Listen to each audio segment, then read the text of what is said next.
Les étrangers. Malgré toutes les épreuves et tentations que nous vivons et l'apparence du faux partout, فإن الله غالب على أمره ولكن أكثر الناس لا يعلمون. Et Allah est souverain de son commandement, mais la plupart des gens ne le savent pas. Malgré que nous voyons les gens se dépêcher à satisfaire leurs désirs passionnels et être paresseux dans les actes de désobéissance envers Allah, il y a parmi ces gens un groupe qu'Allah a choisi et élu, et il les a préservés de ces fitnas, car eux ont préservé les ordres d'Allah. Voilà les étrangers, et ils sont ceux que je voulais réconforter avec ces propos, bien avec ces mots. D'après Abdullah ibn Mas'ud radiyallahu anhu, le prophète sallallahu alayhi wa sallam a dit: l'islam a certes commencé comme quelque chose d'étrange, et il reviendra étrange comme il a commencé. Annoncez donc la bonne nouvelle aux étrangers. Bada al-islam ghariba wa say'ud ghariba fatouba lil ghuraba. On lui demanda: qila wa man hum, et qui sont-ils? Isma' barakallah, écoute et qu'Allah te bénisse. Qila wa man hum ya Rasulullah, on lui demanda: et qui sont-ils, ô messager d'Allah? Qala allazina yuslihuna iza fasada an-nas, il répondit: ceux qui corrigent les gens lorsqu'ils deviennent corrompus. Hadith authentifié par Al-Albani rahimahullah. Ta'ammal barakallah, médite qu'Allah te bénisse sur les paroles du prophète sallallahu alayhi wa sallam et dit: yuslihun, ceux qui réforment, corrigent.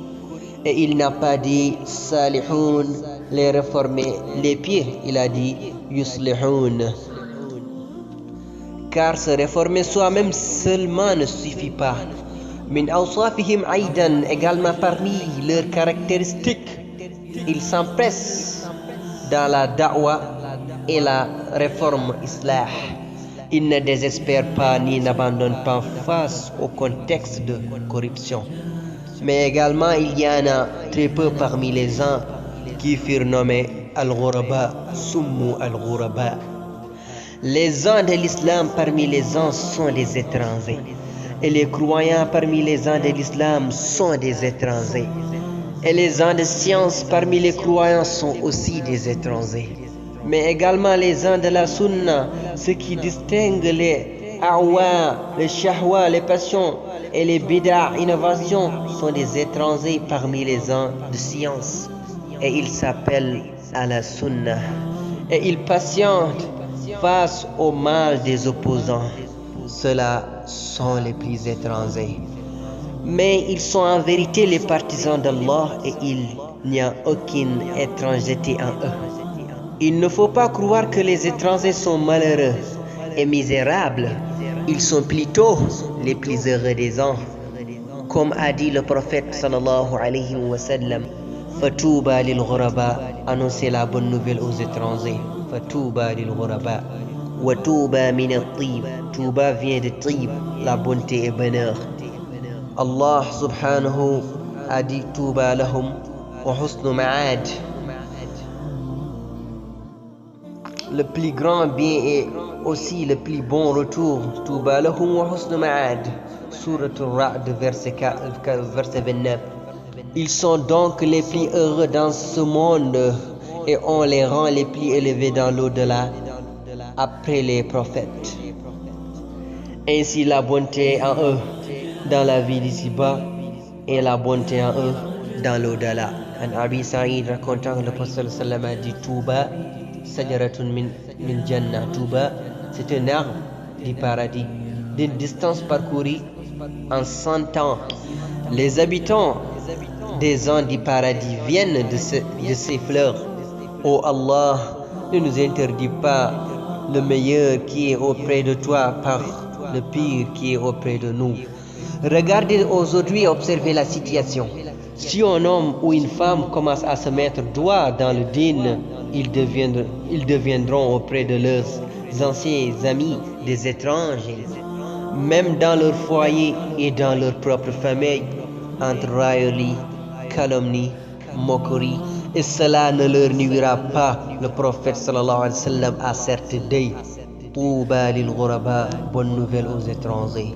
Wa qala aidan, il a dit aussi: il y en a effet devant toi des jours qui demandent de la patience. Quiconque aura été patient durant ces jours-là aura la récompense de 50 hommes qui font ce qu'il fait. Il y a en effet devant vous des jours qui demandent de la patience. Quiconque aura été patient durant ces jours-là aura la récompense de 50 hommes qui font ce qu'il fait. Oh, les Sahaba ont dit, ils ont dit au prophète d'Allah, la récompense de 50 hommes d'entre eux. Qala bal minkum, il répondit 50 d'entre vous. Al-Awza'i rahimahullah a dit à propos du hadith, le prophète sallallahu alayhi wa sallam a dit: l'islam a commencé comme quelque chose d'étrange et il redeviendra étrange comme il a commencé. Qala rahimahullah, il a dit: ce n'est pas l'islam qui s'en ira, mais s'en iront les Ahl Sunnah jusqu'à ce qu'il ne reste d'entre eux qu'un seul homme. Yunus ibn Ubayda a dit: il n'y a rien plus étrange que le Sunnah, et les plus étranges sont ceux qui la connaissent. Il n'y a rien de plus étrange que la Sunnah, et les plus étrangers sont ceux qui la connaissent, la suivent et l'appliquent. Ibn Rajab rahimahullah a dit aussi: les étrangers sont de deux types. Le premier groupe, ceux qui réforment leur propre personne devant la corruption des gens. Man yuslih nafsahu inda fasadin nas. Et ils ont un rang inférieur. Wassani, la deuxième groupe, sont ceux qui corrigent ce que les gens ont corrompu. C'est le groupe le plus élevé des deux et le meilleur. Hassan a dit rahimahullah: en croyant dans ce monde et comme un étranger, il n'est pas anxieux de sa petitance. En croyant dans ce monde et comme un étranger, il n'est pas anxieux de sa petitesse, ni ne rivalise pour son honneur. Il est dans un état et les gens sont dans un autre état. Et parmi les signes d'étrangeté à notre époque, l'étrange dans la aqidah. Il n'y a pas plus personne qui se tient sur la aqidah des salafs, sous tous ses angles sauf un petit nombre des gens. L'étrangeté dans le suivi des lois de l'islam. Les prières se font rares et les chanteuses abandonnent. Les prières se font rares et les chanteurs abondants. Allah il dit: iqtaraba lin-nas hisabuhum wa hum fi ghaflatin mu'ridun. L'échéance du règlement de leur compte approche pour les hommes alors que dans leur insouciance ils s'en détournent. L'étrangeté dans le comportement et le noble caractère al-akhlaq. Et nous peinons à voir ce qui se comporte avec le comportement islamique dans les transactions et les autres. Comment pourrons-nous alors influer sur les autres si nous avons perdu nos manières et nos valeurs? Al-akhlaq. La nation reste aussi longtemps qu'elle maintient leur morale. L'étranger dans l'aqida de l'alliance et la désaveu. À quel point cette aqida a été dissoute? Cette aqida a été dissoute, c'est beaucoup de gens.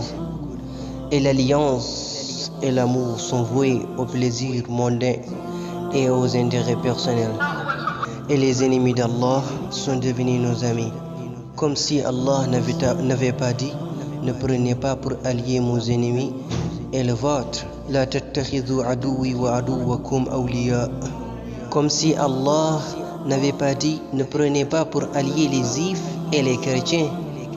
Cheikh al-Islam Ibn Taymiyyah a donné une explication du hadith sur l'étranger, et a dit: quand il a commencé comme une chose étrange, l'islam, il n'était pas connu, mais puis il est apparu et s'est fait connaître. Puis il retournera jusqu'à ce qu'il soit inconnu, puis réapparaîtra encore et sera connu. C'est une réponse à ceux qui ont une mauvaise compréhension à propos du hadith de l'étrangeté, qu'il y a une régression de l'islam et qu'il n'y a pas d'espoir que cela revienne. Et ce que beaucoup de ceux qui désespèrent et comprennent. Et il y a dans les précédentes paroles du Cheikh al-Islam une réfutation de cette mauvaise compréhension. Et ce si l'islam revient aux étrangers qu'il a commencé, alors avec la permission d'Allah, bi'iznillah, il reviendra forte et apparent. Comme cela est arrivé lors de la première étrangeté de l'islam. Et ceci est la compréhension correcte dont témoignent les versets et les hadiths. Allah a dit, Allah a prescrit assurément je triompherai, mais moi ainsi que mes messagers. Inna Allah qawiyyun aziz, en vérité Allah est fort et puissant.